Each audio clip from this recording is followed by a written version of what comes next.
Good morning, church. Good morning, brothers and sisters. Welcome to DOCC. What a beautiful day to worship, honor, and praise our Lord Jesus Christ. Thank you, Father God, for this wonderful day. Truly, you give us strength and power. You are our hope and our Savior. We thank you, Lord, for keeping us with your love. You are our mighty Father. In Psalm 16, verse 5, you, Lord, are all I have, and you give me all I need. My future is in your hand. Let us sing, My God is all I need.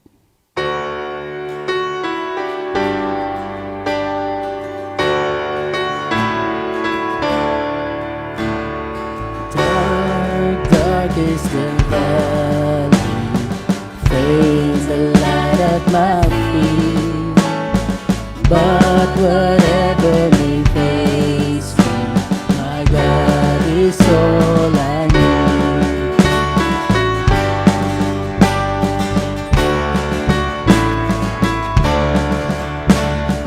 Bright are the treasures life may offer to me. But whatever the pleasure, my God is all I need. He is my strength when I cannot go on. Peace when all my power's gone. Hope although the night is long and deep.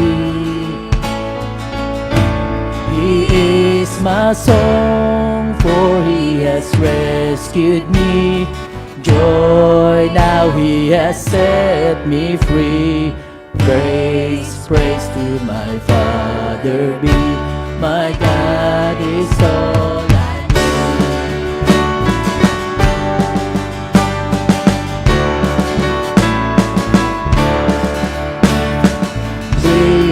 Breathe on my days, so my journey complete. But I look to my Savior, where God has met my need.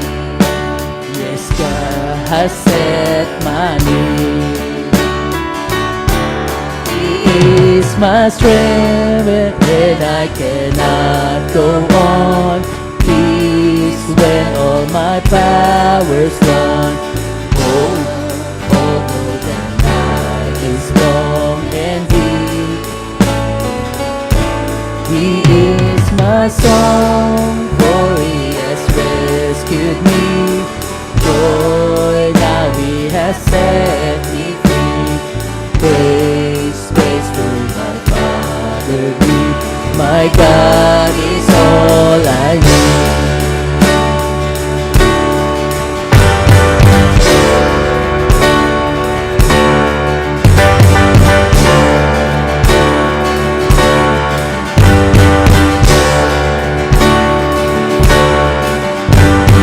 God is so big, so strong and so mighty. There's nothing my God cannot do. My God is so big, so strong and so mighty. There's nothing my God cannot do. The mountains are His, the valleys are His, the stars His handiwork too. My God is so big, so strong and so mighty. There's nothing my God cannot do. He is so big, so strong and so mighty. There's nothing my God cannot do. My God is so big, so strong and so mighty. There's nothing my God cannot do. The mountains are His, the valleys are His, the stars are His handiwork too. My God is so big, so strong and so mighty. There's nothing my God cannot do. There's nothing my God cannot do. He is my strength when I cannot go on. Peace when all my power's gone. Hope although the night is long and deep. He is my song, for He has rescued me. Joy now He has set me free. Praise, praise to my Father be. My God is all I need. Praise, praise to my Father be. My God is all I need.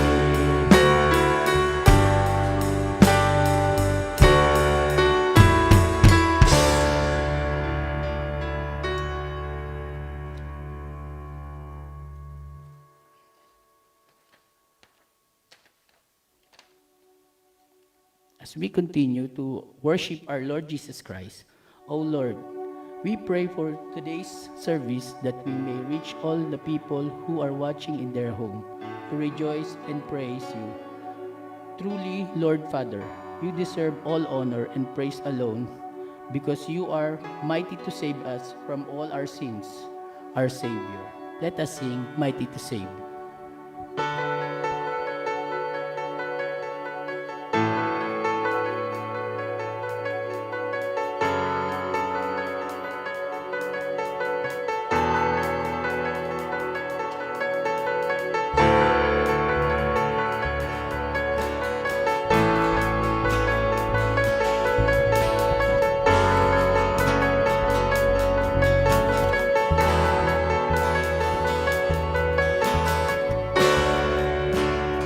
Everyone needs compassion, a love that's never failing.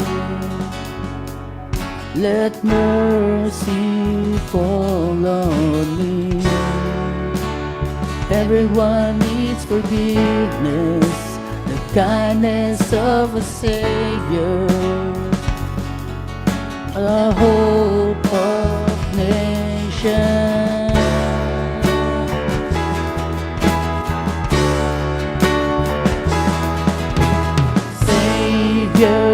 He can move a mountain.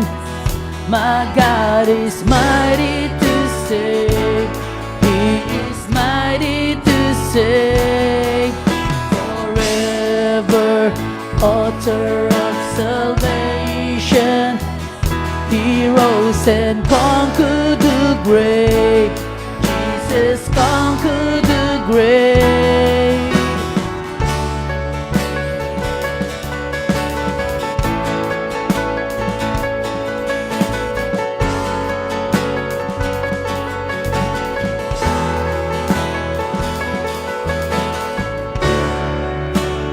Take me as you find me, all my fears and failures, and fill my life again. I give my life to follow everything I believe in. Now I surrender.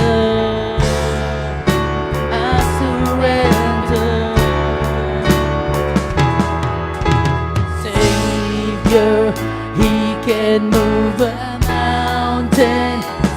My God is mighty to save. He is mighty to save. Forever, author of salvation. He rose and conquered the grave. Jesus conquered the grave. Savior, can move a mountain. My God is mighty to save. He is mighty to save. Forever, author of salvation. He rose and conquered the grave. Jesus conquered the grave.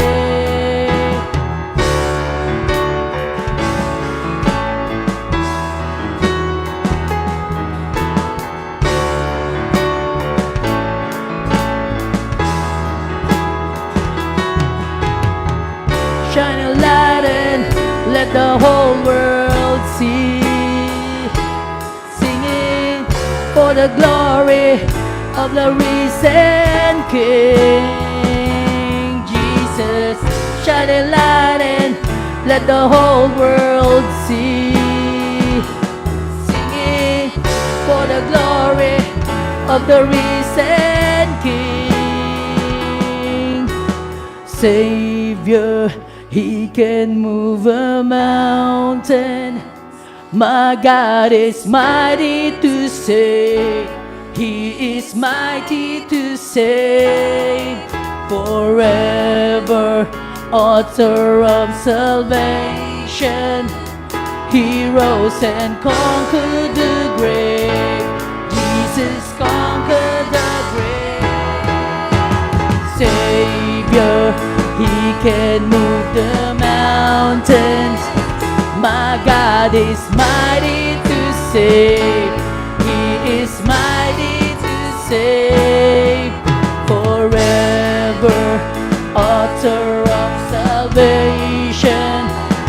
He rose and conquered the grave. Jesus conquered the grave. Shine a light and let the whole world see. Singing for the glory of the risen King. Jesus, shine a light and let the whole world see. Singing for the glory of the risen King.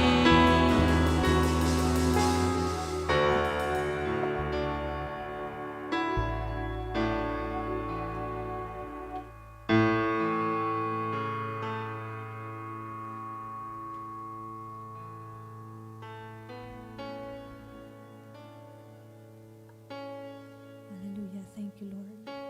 Lord, we thank you, Lord, for this time that you've given us, oh Lord, that we are gathered together with our fellow brothers and sisters in Christ to give praises to you, to worship you, oh Lord. And Lord, whatever we are facing right now, Lord God, whatever situation we are right now, Lord God, we put our trust on you, oh Lord, because we believe you have purpose for everything, oh Lord, and it is for your glory, Lord God. And this song, Lord God, we sing to you, and let your will be done, oh Lord.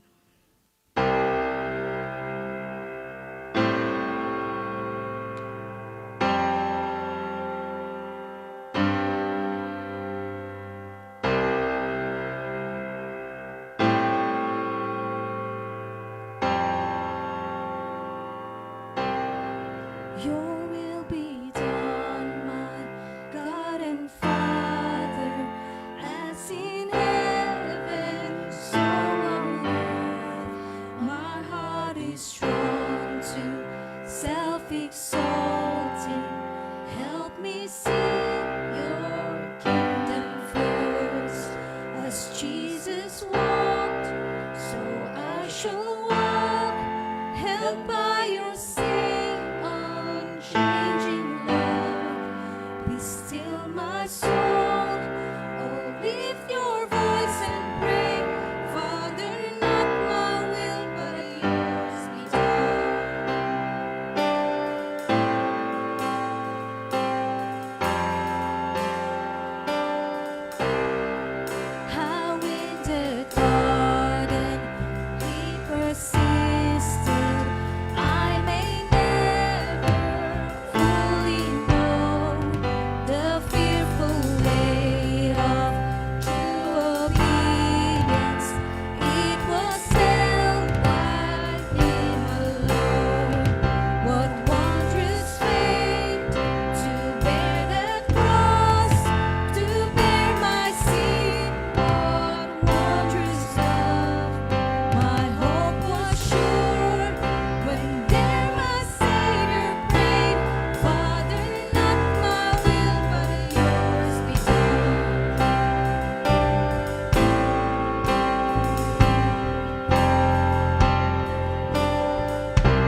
Let us all be seated. Good morning, brothers and sisters. And to those who are watching online, welcome to Disciples of Christ Church and welcome to our Sunday service. And we are live here from Canberra, Australia.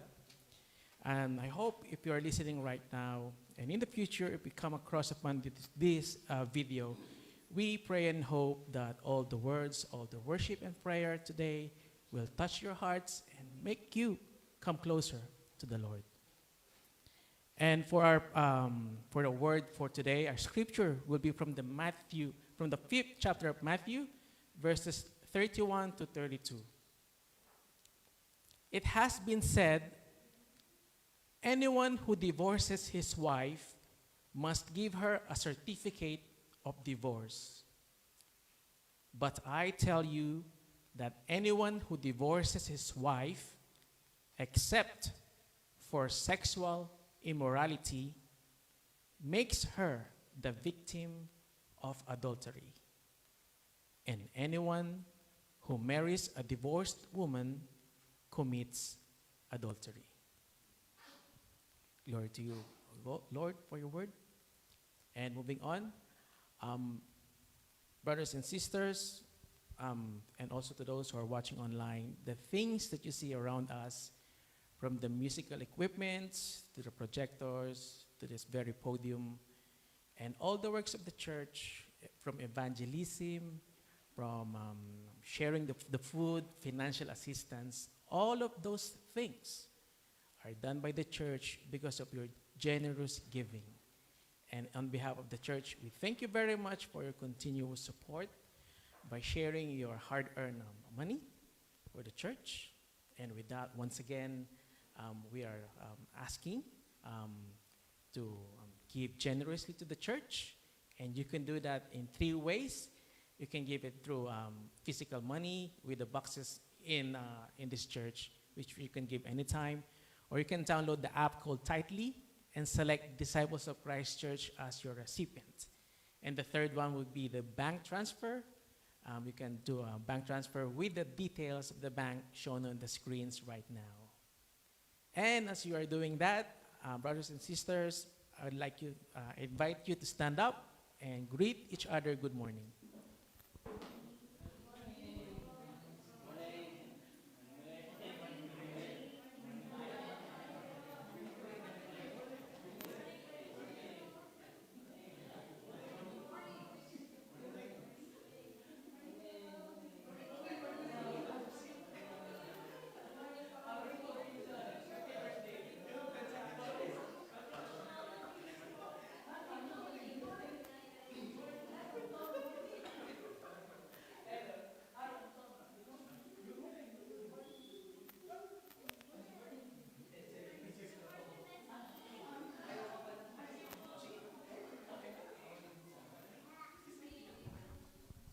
All right.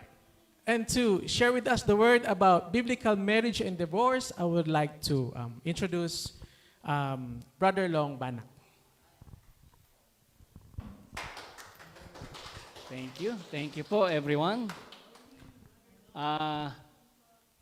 Good morning po sa ating lahat, especially doon po sa naka-online. So it's been a while na napunta po ako rito. I think it's been a few months already. Now it's good to be back here at Canberra. And now if you have your Bibles with you, I would like to invite you, those who are watching and those who are here, please open them in the book of Matthew chapter 5, verse 31 to 32.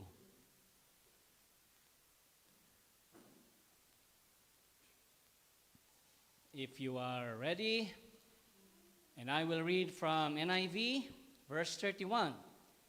It has been said, anyone who divorces his wife must give her a certificate of divorce.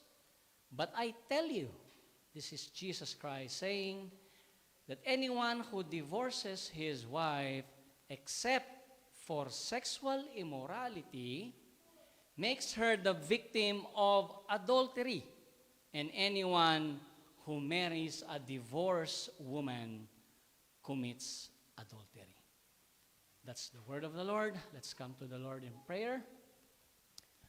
Lord God, our Father in heaven, we thank you this morning. We thank you, Lord, that we are here again. We have the opportunity to worship you and praise you, Lord, and hear your word, Lord God. We know, Lord, today that the topic will be very much sensitive, Lord God. But, Lord, help us, Lord, open our hearts, open our minds, so that we can understand fully your message, Lord God, for today. Lord, help me, Lord, so I can deliver your word today, Lord, and so that it would reach the people outside, Lord God. And we pray, Lord, that you bless this service, bless those who are watching online, Lord God, from their homes, and all these people who are here today. Lord, thank you once again. This we pray in the mighty name of our Lord Jesus Christ, our Savior. Amen. Okay, our topic for today is a very sensitive one, maselan. Marami pong ayaw nito, marami pong ayaw sundin ito, marami pong kinakalimutan ito at sinasantabi. Pero for today, let us know God's design about marriage and how God wants us to handle the divorce that the world describes very differently from the Bible. Akala nila, nasa Bible pala yung divorce so pwede pala. Yan ang akala ng mundo, yan ang sinusunod ng kamunduhan, yan po ang gustong iparating ng bawat tao na legal o pwede ang divorce. Karaniwan po sa mga bansa, ina-apply ang divorce. Sa Philippines, sa Australia, sa US, sa Europe, kahit saan pong bansa, ang divorce ay rampant po. So alamin po natin kung ano po ang ibig sabihin ng Biblia patungkol sa divorce. At a little background po kung ano po ang design ng Diyos patungkol sa marriage. Simulan po natin. Chapter 5, we have studied in verse 21 about murder. Ang sabi ng Diyos, ang tao po kapag galit sa kapwa niya kapatiran, he commits murder in his heart. God is specifically pointing the heart of a person that you cannot just commit murder by murdering, but you can also commit murder by being angry to a person. So, Jesus Christ is literally, specifically pointing to the heart of a person. Chapter 5, same chapter in verse 27, we have tackled the adultery. And Christ said also that anyone who looks at a woman with lustful intent commits adultery. It's not just the act, but the heart as well. If you look lustfully to a person with wrongful intent, you are committing adultery. So, in verse 31, we will be discussing what is divorce according to the Bible. Hindi porkit narinig natin ang salitang divorce ay legal na ito, totoo na ito, o pwede na ito. Hindi po. Ngayon, pag-aaralan natin. So, verse 31, it has been said, anyone who divorces his wife must give her a certificate of divorce. It is Jesus Christ who's saying these words. Saan po nanggaling ang sentence na ito? Ito po ay galing o kinuha ni Jesus Christ sa book of Deuteronomy na isinulat naman ni Moises. Sabi po sa Deuteronomy chapter 24 verse 1 to 4, ito po ang nakasulat. When a man takes a wife and marries her, and if then she finds no favor in his eyes because he has found some indecency in her, and he writes her a certificate of divorce and puts it in her hand and sends her out of his house. Diyan po galing yung sinasabi ni Kristo na it has been said. Yan po ay batas ni Moises. Yan po ay ipinatupad noon, pero gusto ko pong linawin, isummarize ko na lang, hindi na natin babasahin ang buong chapter 24, but we can know there that ang ibig sabihin po ni Kristo rito ay ang isang babae, kapag i-divorce ng lalaki at binigyan ng certificate of divorce at nag-asawang muli, at naghiwalay na naman sila at binigyan na naman ng certificate of divorce at nag-asawa muli at bumalik sa unang asawa at naghiwalay na naman at bumalik sa at nagkaroon na naman ng relasyon sa iba at kinasal na naman at nagkaroon na naman ng certificate of divorce. Ang ibig sabihin po rito, karumal-dumal po sa Diyos ang ganitong bagay. Ayaw po niya ng ganito dahil ang Diyos po ang author ng marriage, siya po ang gumawa ng marriage na yan, sanctified yan, banal yan, siya po ang author niyan, karumal-dumal po sa Diyos ito. Ayaw niya po na ang mga Kristiyano, ang kanyang mga tao ay divorce, magdi-divorce na naman. At the end of the chapter, the verse, makikita nyo rito, ayaw po ng ganito ng Diyos Ama. So kaya po binanggit ito ni Kristo noon dahil ito po ang pinanghahawakan ng mga Hudyo. Nakasulat po sa Deuteronomy na kapag gusto kong i-divorce ang aking asawa, magbibigay ako ng certificate of divorce. Yan po ang gusto nilang mangyari, yan po ang gusto nila at sinusunod nila nung panahon na ito. Ang batas po, hindi po yun ang problema. Ang problema ay yung mga taong sumusunod sa batas. So again, this kind of situation is abomination o karumal-dumal sa Diyos. Ayaw po ng Diyos ng ganito. Kaya po lumapit ang mga Pariseo kay Kristo. Tinanong niya, and the Pharisees came up to Jesus Christ and tested Him. Sabi po, it is lawful to divorce one's wife for any cause. Tinanong nila si Kristo. At ano sabi po ni Jesus Christ? Have you not read that He who created them from the beginning made them male and female? Dito pa lang po, sinabi po ni Jesus Christ na ang Diyos, ginawa niya ang marriage na banal at sa pagitan ng lalaki at babae. Sundan po natin, and said, therefore, a man shall leave his wife and his mother and hold fast to his wife, and the two shall become one flesh. Malinaw po ang sinasabi ng Diyos na ang dalawa, lalaki at babae, magpapakasal, sila ay magiging isa. Hindi po yan, never pong binanggit ng Diyos Ama, never pong binanggit ng katuruan sa noon na legal o po pwede ang divorce. Hindi po pwede ang divorce sa Diyos Ama. So, they are no longer two, but one flesh.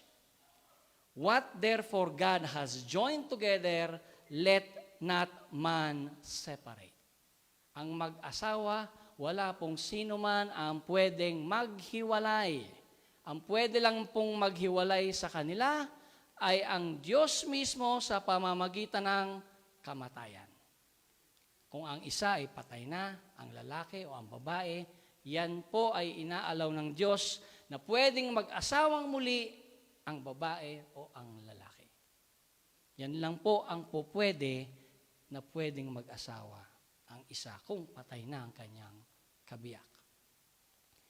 So why then did Moses command one of the gift of certificate to divorce and send her away?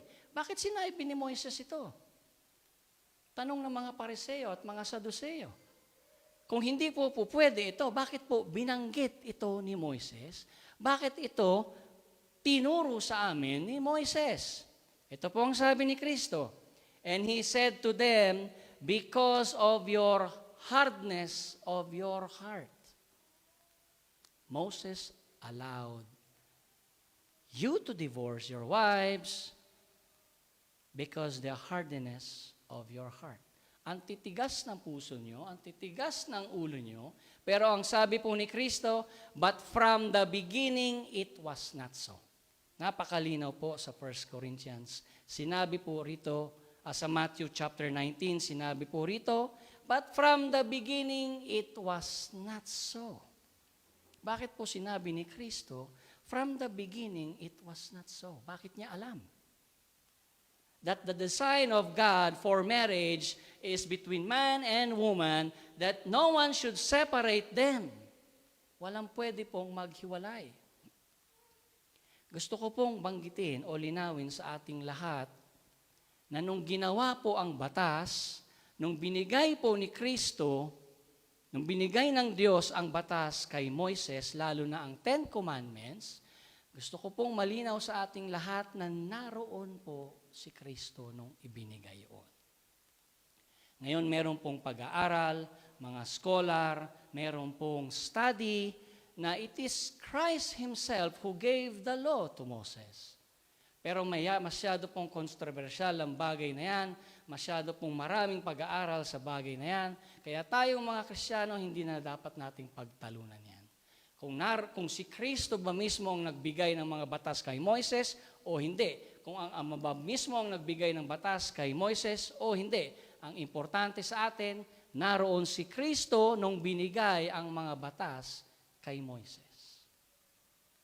Kasi tayo po sa DOCC, we believe in one true God, a triune God, a God that is in three persons. God the Father, God the Son, the Holy Spirit. It does not matter kung si Kristo ang nagbigay ng batas kay Moises o ang Diyos Ama, ang importante, naroon siya nung binigay ang mga batas. Ang nagbigay ng batas kay Moises ay Diyos Ama, at ang mga batas na binibigay ni Kristo sa New Testament ay galing din sa Ama. Now, the problem is not the law. The problem is those people who obeys the law and try to twist them, try to make them fit in their lives. Yan po ang gusto nila. Ang iniintindi nila ay certificate of divorce. Pwede pala, magbigay ng certificate of divorce. Pero sa pauna pa lang, hindi po yan ang design ng Diyos. Ayaw niya po yan. Karumal-dumal po sa Diyos. Abomination po sa Diyos. Ang i-divorce ang asawa at ang asawa ay mag-aasawa muli at mag-aasawa muli at mag-aasawa muli. Ayaw niya po niya. Ang design niya is between man and a woman, and that union should no one, walang sino man ang pwedeng maghiwalay. Ito po ang gustong ipahiliwanag ng Diyos o ni Kristo sa atin nung nangangaral siya sa mountainside.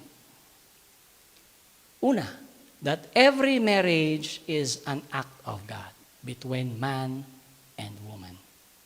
Pangalawa po, it is a God-forged union. Pag nagpakasal po kayo, siya ang author niyan, siya ang may design niyan, kaya it's a God-forged union.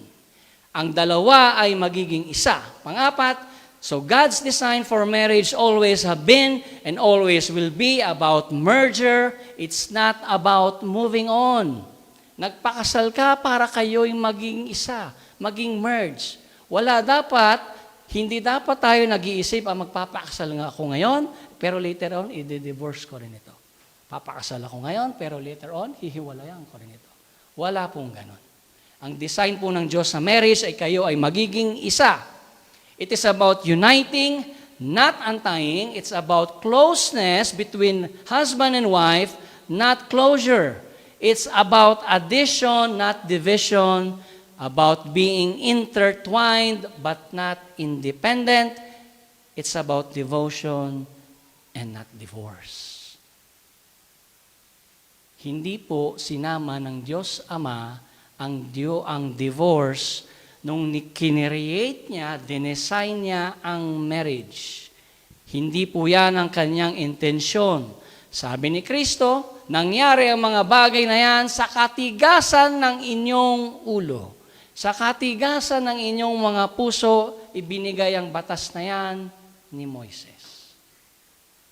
Ang Kristiyano po, if a man and a woman is a Christian, if a man believes in Christ, if a woman is a believer of Christ, wala pong dahilan, kahit anong dahilan na kayo ay maghiwalay. Wala pong kahit isa. No reason at all. Hindi po dahilan na hindi kayo compatible. Hindi po dahilan na, wala kasi kaming common ground eh. Hindi po ron dahilan ang in-laws. Hindi dahilan na, tamad kasi asawa ko, hiniwalayan ko. Hindi rin po dahilan, nagloko ang asawa ko hiniwalayan ko. Hindi po. Kung pareho kayong Kristiyano, ang importante sa mag-asawa ay ang magpatawaran. Nagkamali si lalaki, humingi ng tawad, papatawarin ng babae. Nagkamali si babae, hihingi ng tawad, papatawarin ng lalaki. Now, tinanong po ni Pedro si Kristo, Panginoon, hanggang kailan ko po siya patatawarin? 7 beses po ba? Sabi ni Jesus, 77 times. Ang ibig sabihin po noon, forever. Hanggat humihingi ng tawad ang isang tao, papatawarin. Wala pong kasalanan na hindi mo dapat patawarin. Lahat po ng pagkakamali sa mag-asawa ay dapat patawarin. Pareho kayong Kristiyano, pareho kayong nananampalataya sa Diyos, kayo ay magpatawaran. Wala sa bokabularyo ng Diyos ang divorce. Ngayon po,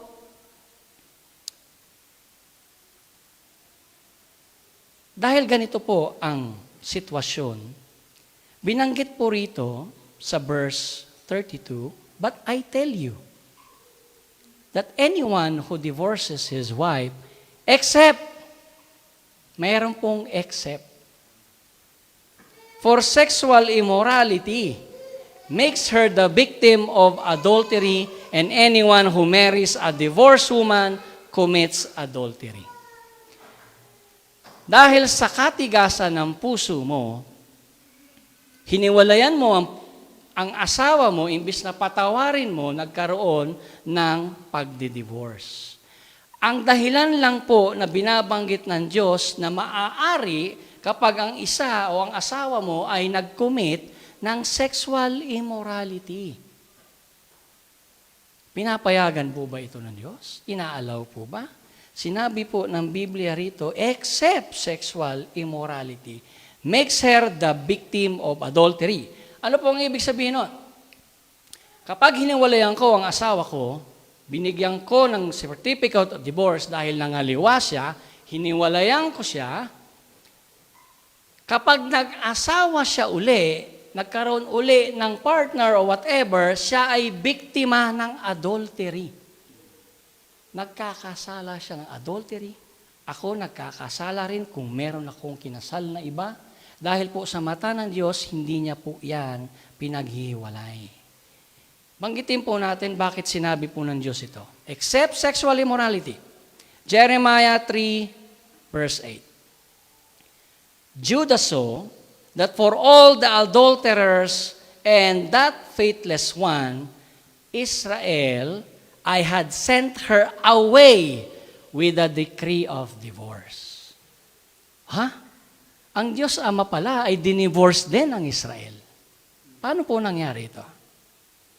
Ngayon po, nung una po, may covenant po ang Diyos at ang Israel. Ang covenant na yan ay parang marriage. Ang covenant po na yan ay bonded. Covenant po yan kay Abraham. So, nung nagkaroon po sila ng covenant, ang ibig pong sabihin may understanding sila, may unawaan sila sa isa't isa. Pero nangyari po na ang Israel ay tumalikod sa Diyos dahil nga po sa katigasan ng ulo ng Israel, nagkaroon sila ng ibang Diyos-Diyosan, sumamba sila sa ibang Diyos, dinivorce ng Diyos ang Israel. Dahil ang Diyos ay banal. Ano po ang ibig sabihin ng Diyos dito patungkol sa divorce?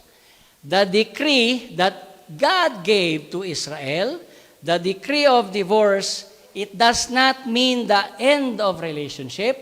It does not mean condemnation of the sin. It does not mean termination of His love. Hindi po yun ang ibig sabihin ng divorce na ibinigay ng Diyos sa Israel. Nangyari po ang divorce dahil po sumamba ng ibang Diyos ang Israel. So, may plano po ang Diyos Ama na i-reconcile ang Israel. May plano po ang Ama, ipinadala nila ang mga propeta, pinadala nila sa Isaiah, pinatay nila si Isaiah. Pinadala nila si Jeremiah, in-stone to death nila si Jeremiah.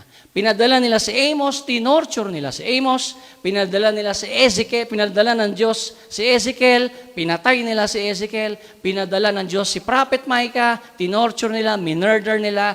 Pinadala ng Diyos Ama si Zechariah, minurder din nila. Karamihan po sa propeta ng Diyos Ama na pinadala niya sa Israel para ma-reconcile ang Israel sa Ama, pinatay po nila. Ang huli pong pinadala ng Diyos ay si Kristo. Pinatay din po nila. In fact, pinako po nila sa cross. Ang intention ng Diyos, kaya po siya nag-issue ng certificate of divorce, yan po ay pansamantala, temporary, na hinihiwalay ng Diyos ang Israel sa Kanya dahil sumamba kayo sa ibang Diyos, tinalikuran niyo ako, dinivorce ko kayo. So ang ibig sabihin po ng Diyos dito ni Kristo sa New Testament, kung i-divorce mo man ang asawa mo, magbibigay ka ng certificate of divorce, yan po ay temporary. Sa kadahilan ng sexual immorality. Yan po ang pinapayagan ng Diyos. But it does not mean the end of the relationship. It does not mean condemnation of the sin. It does not mean termination of your love to your spouse. Hindi po. Yan po ay temporary. Dahil ang plano po ng Diyos sa Kristiyano ay mamuhay ng may katahimikan. Wala pong katahimikan sa mag-asawa kung ang isa ay nangangaliwa o may sexual immorality na ginagawa. Ang divorce po na binabanggit ni Kristo ay temporary, hindi po permanent. Ang mundo po ngayon, ang tingin nila, interpretasyon nila sa divorce, nag-divorce na kami, legal na kami, pwede na akong mag-asawa uli. Hindi po. Ang mundo ngayon, ang interpretasyon nila sa paghihiwalay ay pwede na akong mag-asawa, malaya na ako, I'm free. Hindi po. So, hanggat humihingi ng tawad ang iyong asawa, hanggat humihingi ng kapatawaran at pasensya ang iyong asawa, iyan ay iyong patatawarin. Dahil pareho kayong Kristiyano, kayo ay naniniwala sa Diyos, kayo ay magpatawaran kahit sexual immorality pa yan, kahit nangaliwa pa yan. Ang humihingi ng tawad ay dapat pong patawarin. Sino po ang binabanggit dito na sexually immoral? Ganito po yan.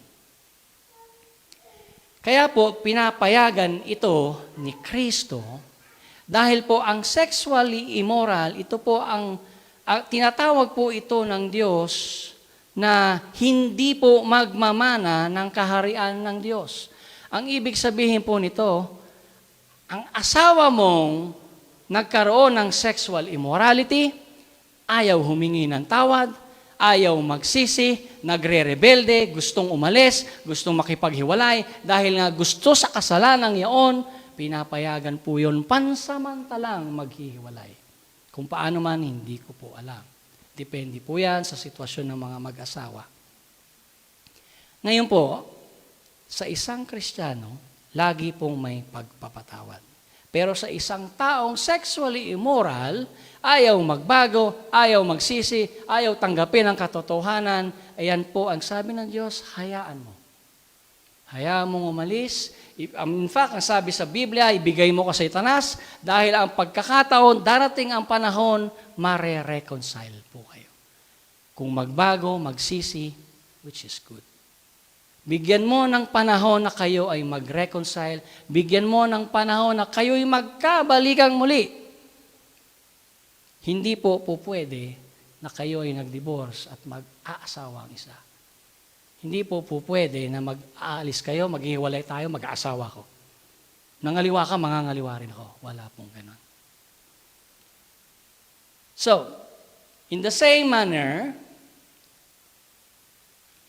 not for any reason, divorce is allowed in sexual immorality, pinapayagan po ng Diyos, dahil sapagkat ang tao o ang lalaki ay ayaw magsisi o ang babae ayaw magsisi. Laging bumabalik doon sa sexual immorality ang kasalanan niya. Nabanggit ko po, nagbigay po ang Diyos ng panahon para ma-reconcile ang Israel sa Kanya. Nauna na tayong na-reconcile ang mga hintil. Nung dumating si Kristo, na-reconcile po tayo sa Kanya. Ang Israel hanggang ngayon, hindi pa. Darating po ang panahon na ma-reconcile ang Israel sa Diyos Ama. Yan po ay paglipas ng pagdating ng tribulation. Babalik pong muli, hihingi ng tawad ang Israel, magsisisi po sila, babalik po sila sa Diyos Ama na nagbigay sa kanila ni Abraham, nagbigay sa kanila ni Moises at ni David. Magtitiwala po silang muli sa Diyos Ama. Ang mga taong involved sa sexual immorality, it is assumed that they are unbelievers. 1 Corinthians chapter 6 verse 9 to 10, or do you not know that wrongdoers will not inherit the kingdom of God? Do not be deceived, neither sexual immoral, nor idolaters, nor men who have sex with men, nor thieves, nor the greedy, nor drunkards, nor slanderers, nor swindlers will inherit the kingdom of God. Ang mga taong ayaw makinig, ayaw matuto, sexually immoral, ay hindi po makaka-inherit ng kaharian ng Diyos. Pero sa taong humihingi ng tawad, nagsisisi, ayan po ay patatawarin. Sa mag-asawang naghiwalay, sa mag-asawang hindi maayos ang problema, hindi ka pinapayagang mag-asawang muli. Hintayin mo, magdasal ka, ipagdasal mo, Panginoon, narito po ako sa sitwasyong ito, baguhin niyo po ang asawa ko, baguhin niyo po ang ang mahal sa buhay, at pag dumating ang panahon na magbago siya, kayo po ay mare-reconcile uli. Paano mare-reconcile ang isang tao kung ikaw ay nag-asawa muli?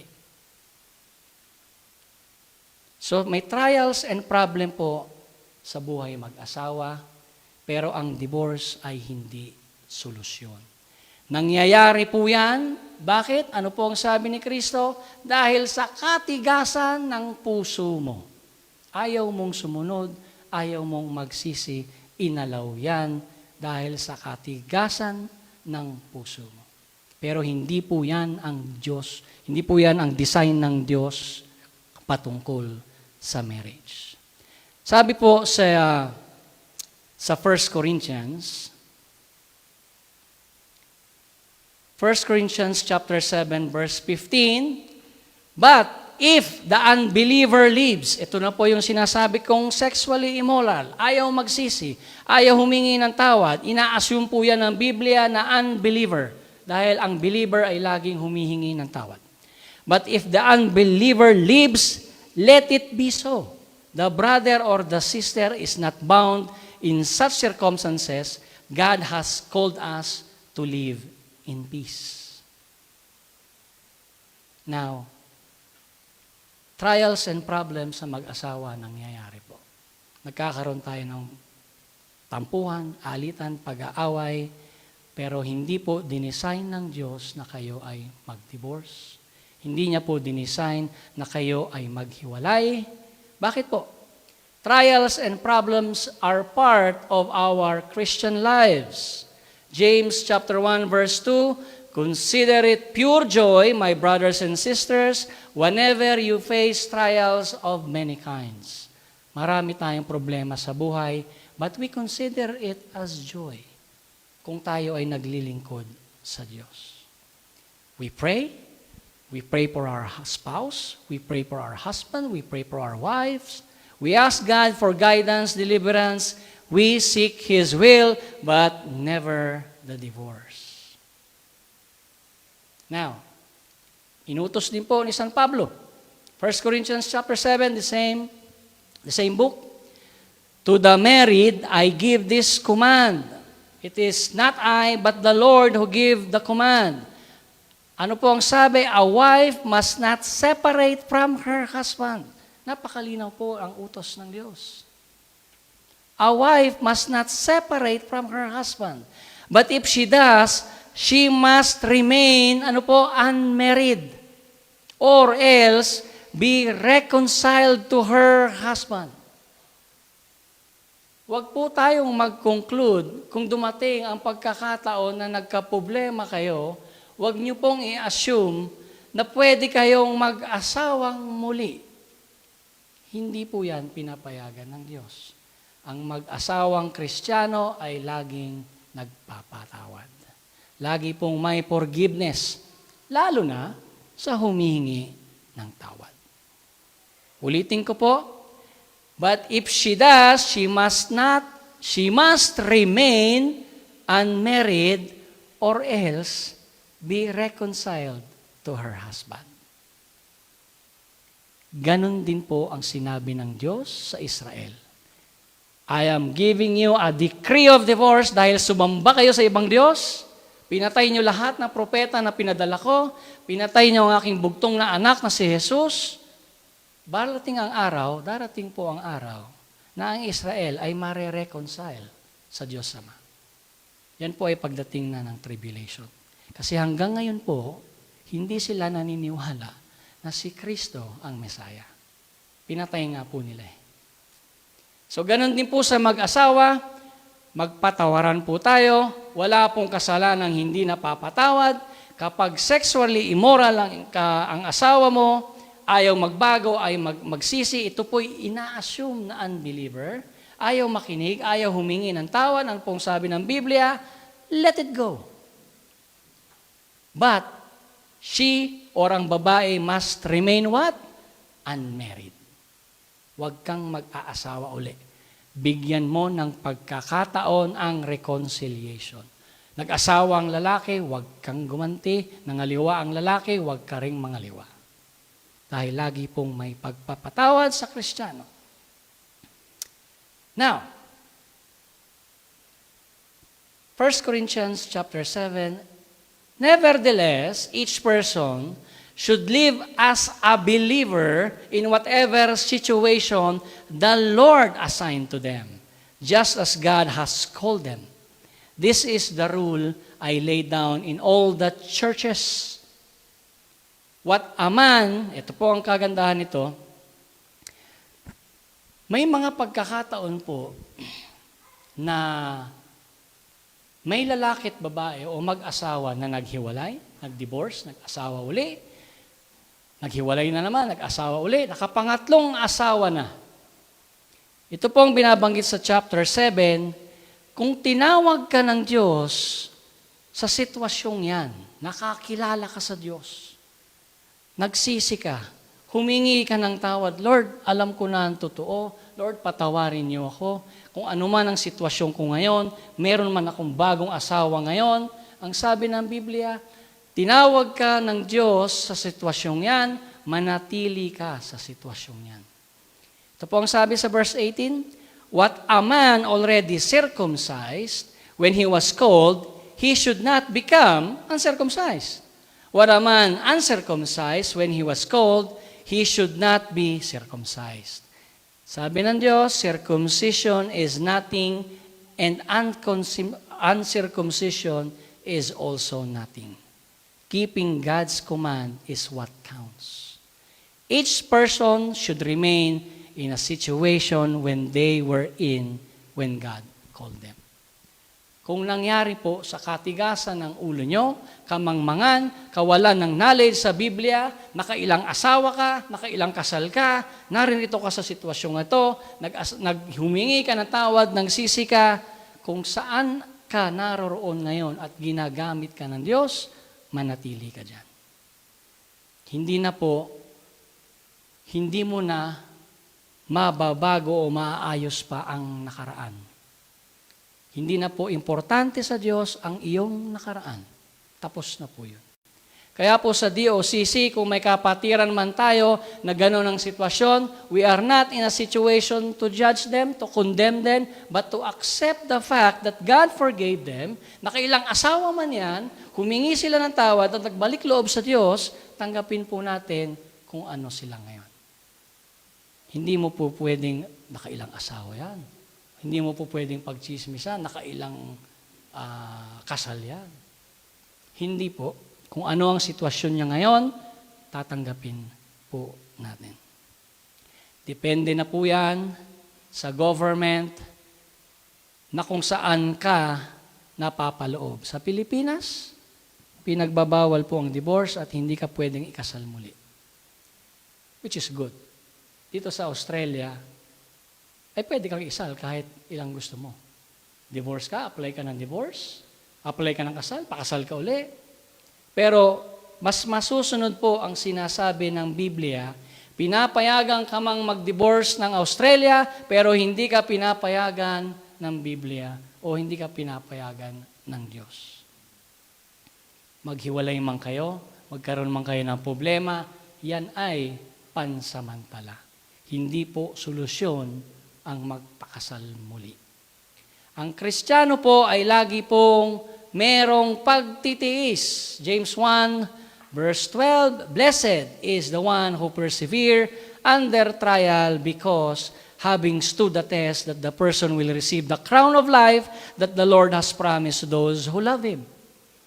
Sa buhay mag-asawa ay laging may pagtitiis. 20 years na po akong may asawa, 20 years na po kaming kasal, 20 years na rin pong nagtitiis ang asawa ko. So, lagi pong may pagtitiis. Wala pong away na hindi nasusosyulan. Lagi pong may problema, lagi pong may tampuhan, alitan, pero hindi po solusyon ang divorce. Lalo na kung Kristiyano kayo. Hindi po ba? Nangyayari lang po ang divorce na yan sa mga taong matitigas ang puso, matitigas ang ulo, ayaw sumunod, ayaw magtiwala sa Diyos. Kaya po, wag po nating bigyan ng masama o ibang pakulugan ang sinasabi ng Biblia patungkol po sa divorce. Lagi po yang may reconciliation. It is how the world defines the divorce today. It is how people perceive what divorce is today. Mag-aasawa ako, de-divorce ko naman to after 2 years. Mag-aasawa ako kasi may pera naman ako, de-divorce ko ito. Wala akong pakialam sa kanya, di mag-divorce. Hindi po yan ang plano ng Diyos. Ang plano po ng Diyos, banal po ang kasal, siya po ang nag-ordain yan, siya po ang author niyan, siya po ang gumawa niyan. Ang kasal ay laging sa lalaki at sa babae. In marriage, there's always I do and I will. I do, napakadali.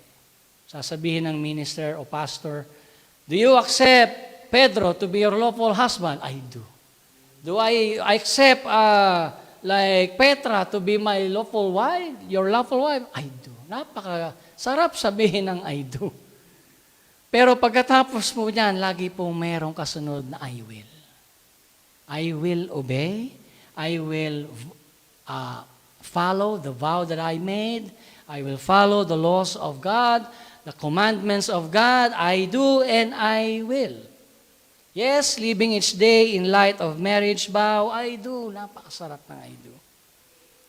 But after that, few seconds of I do, 10 minutes of I do, ceremony, wedding, festive, kainan, the I will would take years.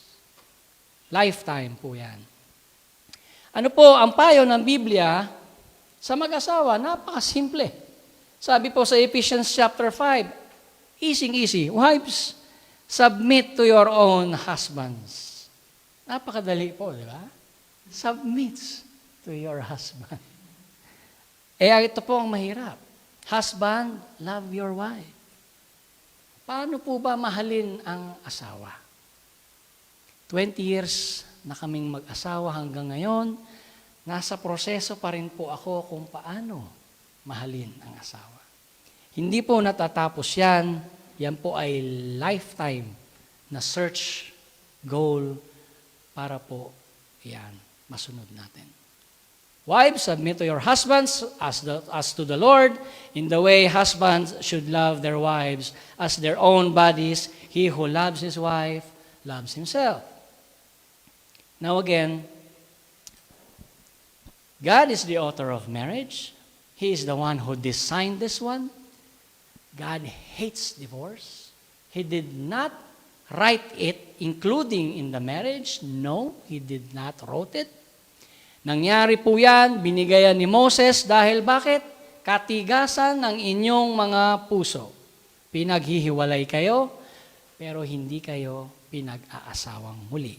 It does not end the relationship. It does not end the love. It does not end the commitment. You still love the person. You are still married to the person. You are not allowed to remarry. Give time for reconciliation as God gave time to Israel for reconciliation. Matigas po ang ulo ng Israel hanggang ngayon, hindi pa sila nare-reconcile.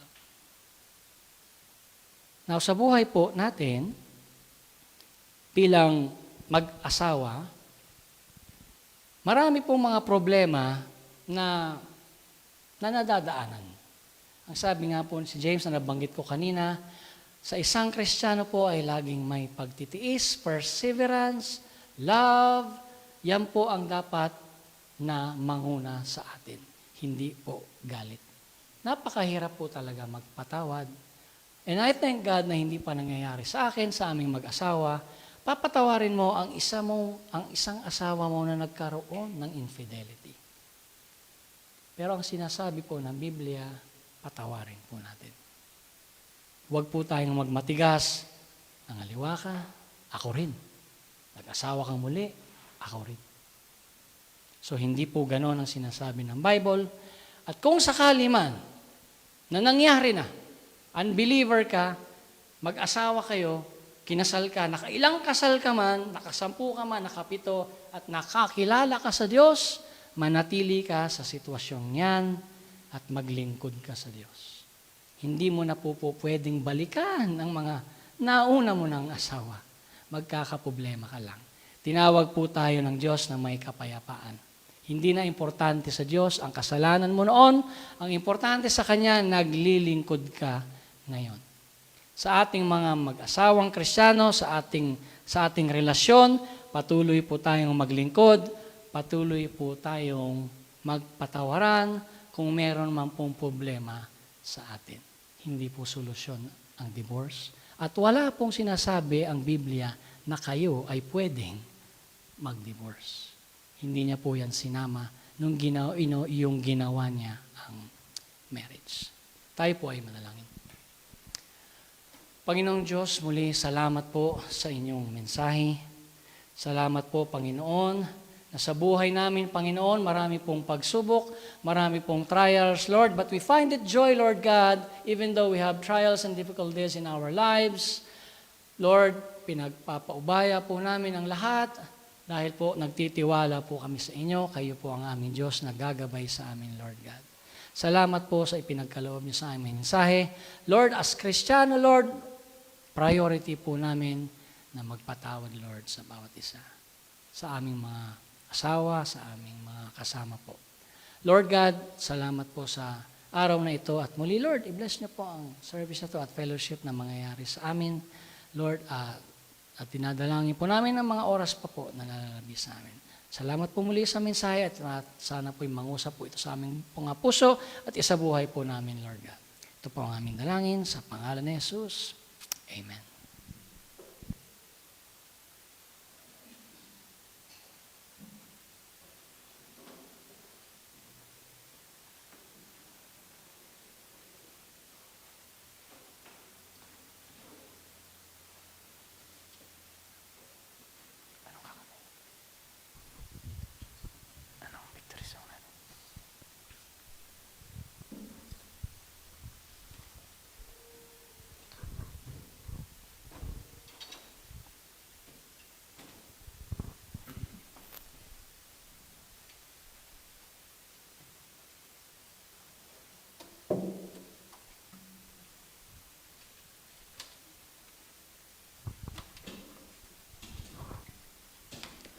Brothers and sisters, let's sing our victory song, My God is All I Need.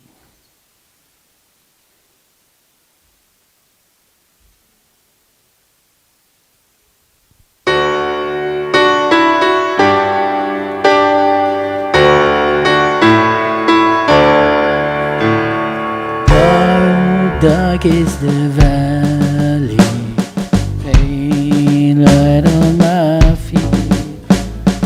But whatever may face me, my God is all I need.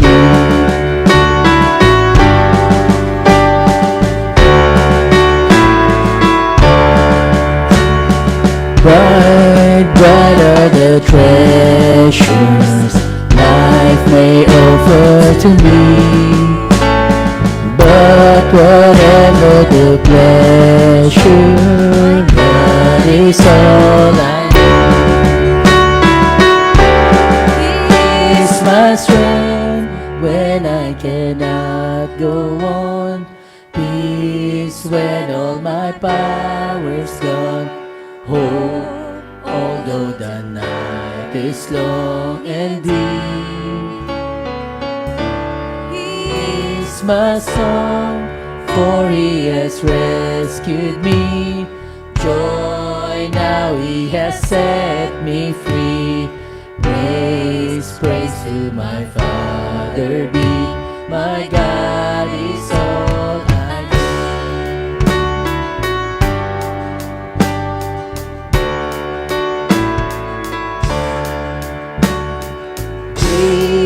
Before the days here, soon my journey complete. But I look to my Savior, where God has met my need. Yes, has met my need. He is my strength when I cannot go on.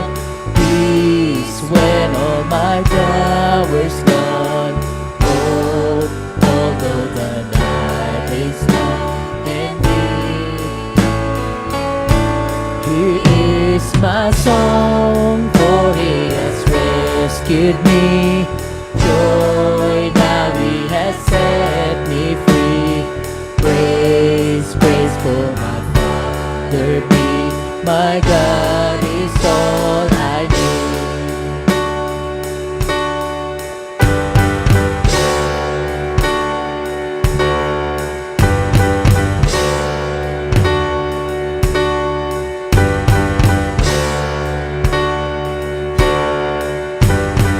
God is so big, so strong and so mighty. There's nothing my God cannot do. My God is so big, so strong and so mighty. There's nothing my God cannot do. The mountains are His, the valleys are His, the stars are His handiwork too. My God is so big, so strong and so mighty. There's nothing my God cannot do. God is so big, so strong and so mighty. There's nothing my God cannot do. My God is so strong and so mighty. There's nothing my God cannot do. The mountains are His valleys are His, the stars are His handiwork too. My God is so big, strong and so mighty. There's nothing my God cannot do. There's nothing my God cannot do. He is my strength when I cannot go on. Peace when all the power's gone. Hope, although the night is long and deep. My song, He has rescued me. Joy, now He has set me free. Praise, praise to my is all I need. Praise, praise to my Father be. My God is all I need.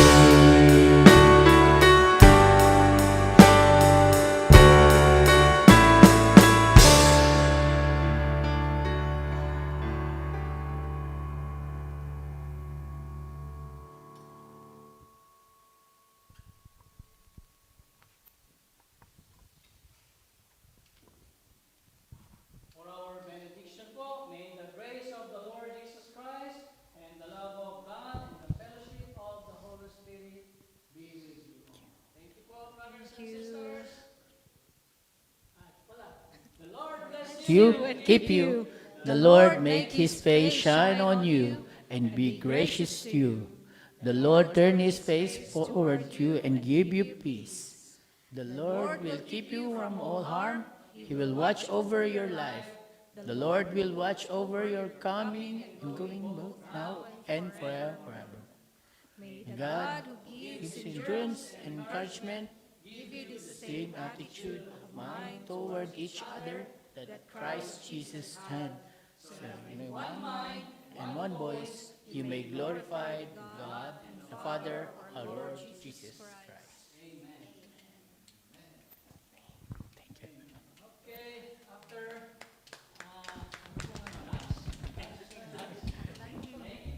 Thank you, everyone. Happy Sunday.